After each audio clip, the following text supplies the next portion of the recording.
Estamos aqui hoje para falar sobre o VSLH11, esse fundo imobiliário aí, que nos últimos meses tem dado muita dor de cabeça para quem é cotista. Esse fundo vem tendo problemas em relação a inquilinos inadimplentes aí dos seus CRIs, né? Não vem sendo realizado o pagamento dos CRIs e hoje já acumula uma desvalorização aí no último ano de 55%. Então é um fundo que desvalorizou muito, tinha uma base de cotistas muito grande e é por isso que eu trago ele todos os meses pra gente estar sempre acompanhando. Então bora ver quais são as novidades, vamos ver se a situação tá melhorando ou tá piorando. Vamos tentar entender um pouquinho mais de tudo isso. E aí pessoal, tudo bem? Eu sou o Jota e bem-vindo ao canal onde nós atingiremos a nossa liberdade financeira juntos. Então já se inscreve aí e fica comigo até o final e bora começar. Bom pessoal, o VSLH hoje custando cerca de R$ 4,04 e tá trabalhando bem próximo aí das suas mínimas. Por incrível que pareça, já teve uma máxima de R$ 9,19. Pensa, um fundo que chegou a custar R$ 9,00 passar a custar 4. Uma desvalorização muito grande. Hoje tá com dividendo de 13% e a desvalorização, como eu falei pra vocês aí, 55%. A gente olha o gráfico, né? Esse fundo que foi lançado aí a praticamente R$13, desde lá vem desvalorizando. Hoje, no total, com uma desvalorização de 68% desde seu lançamento. É um fundo que não conseguiu se provar, né? Desde o lançamento ele só vem em queda livre. Depois que surgiram aqueles problemas lá com a Gramado Parque e tudo mais, aí o fundo derreteu de vez de fato. Por enquanto não existe nenhuma expectativa aí de melhora de toda essa situação. Vamos lá, informações úteis, né? Valor patrimonial 10,54, um fundo muito descontado, 0,38%.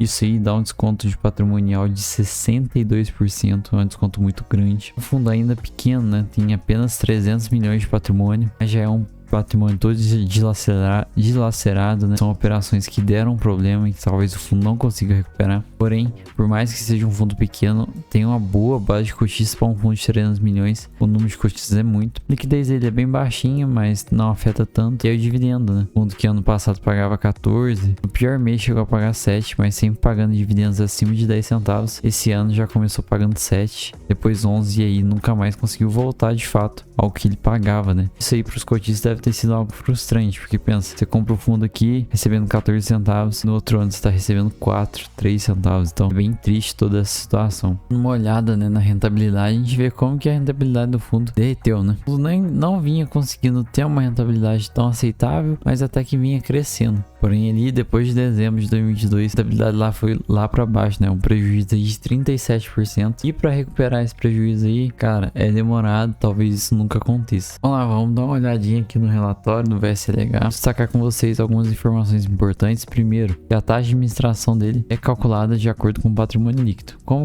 Como hoje ele tem um patrimônio líquido aí de cerca de 300 milhões de reais, a taxa de gestão e administração dele vai estar em 0,95%. A taxa de performance é 20% do que exceder o CDI aí, hoje, do que exceder o IPCA mais 4%, né? E hoje a gente tem um IPCA aí de 4% acumulado, então tá tendo aí a taxa de performance de 8%, né? O que vier acima de 8% é cobrado essa taxa de performance. Não sei não se hoje não tá sendo cobrado, viu? Ficar bem de olho. E aqui a gente tem algumas informações, né? Esse relatório aqui é o relatório de outubro. Sabem que alguns fundos imobiliários são 2 meses atrasados, então tem esse probleminha. Aqui no geral ele dá um resumo das assembleias que aconteceram, de todos os CRIs, né? Vamos fazer pra vocês do GPK, da Gramado Parques, e dando um resumo bem geral aqui. O que foi decidido nessas assembleias foram períodos de carências, né, os famosos waivers, até julho de 2024 para esses CRIs, tá bom? Então hoje no total o fundo tem apenas 5,6% das operações em dia, então a gente vê por isso que o dividendo vem tão baixo, o fundo não tem receita de fato, enquanto 34% está em período aí de carência e 40% está inadimplente em negociação. Então é uma situação terrível. Pensa de 100% do fundo, apenas 5% aí que está realizando pagamento em dia. É algo grotesco, sabe? Um erro que... Uma coisa é você ter uma operação com erro, 2 operações com erros. Outra coisa é você ter aí praticamente 95% do patrimônio aí no prejuízo, né? Sem receber pagamentos. É uma situação bem triste. Mostra que a gestão não fez o trabalho da maneira correta, né? Foi se aventurar onde não estava sabendo onde estava pisando. Então, o resultado é isso. 5,6% apenas das operações estão em dia. É a situação bem triste pro cotista. Que a DRI dele faz aquele tipo de regime de caixa, regime contábil. Regime de caixa, praticamente tudo negativo. No regime contábil ainda tem uma reservinha e tudo mais. Mas é uma situação triste que vive esse fundo. A gente olha a DRI dele e dá tristeza, sabe? Vê, né, como que vinha a cota mercado, questão do volume médio negociado. E olha o tanto que caiu. O fundo vinha muito bem. E aí depois, olha só, o volume médio, 200 mil. Um fundo que tinha 2 milhões de liquidez cai para 200 mil. Mostra que de fato coisas erradas foram acontecendo aqui, né? Dando uma olhada na carteira dele, o foco dele é CRI, mas tem fundo imobiliário, um pouco de hotelaria e residencial. É um setor muito complicado de se investir, pessoal. A maioria dos hotéis hoje vivem aí no vermelho ou no 0 a 0. O turismo no Brasil, o pessoal fala que é forte, mas ainda é muito fraco e não existe uma margem de lucro muito grande nesse ecossistema. É a mesma coisa do sistema de restaurantes, não existe uma margem de lucro tão grande. Qualquer coisinha que acontece, a empresa já acaba ficando no vermelho. E isso aí não foi diferente com os hotéis, né? Pós-pandemia, foi uma situação muito triste aí para os hotéis. Provavelmente esses problemas que deram na GPK, em várias outras operações, já vem acumulando aí do passado. Tem um pouquinho das taxas médias, né? IPCA, taxa média IPCA 11%, uma taxa bem alta, prazo médio de 3,8 anos. As garantias LTV maior que 80%, a grande maioria. E aqui as operações, né? Olha só, como que a gente tinha muita concentração. É algo que eu até comento com vocês, né? Um problema grande é essa questão da concentração. A primeira operação aqui tinha 11,67% aí. Se a gente pegar os CRIs da GPK, tem 2 CRIs aqui, ó, que somados dão 14%. Então, tinha concentração, mais que seja um fundo pequeno. Eu acredito sim que existem formas aí de você tentar deixar a operação um pouco mais segura. Compra operações menores e tudo mais. Que eu acho sempre bizarro, né? As operações que o fundo sempre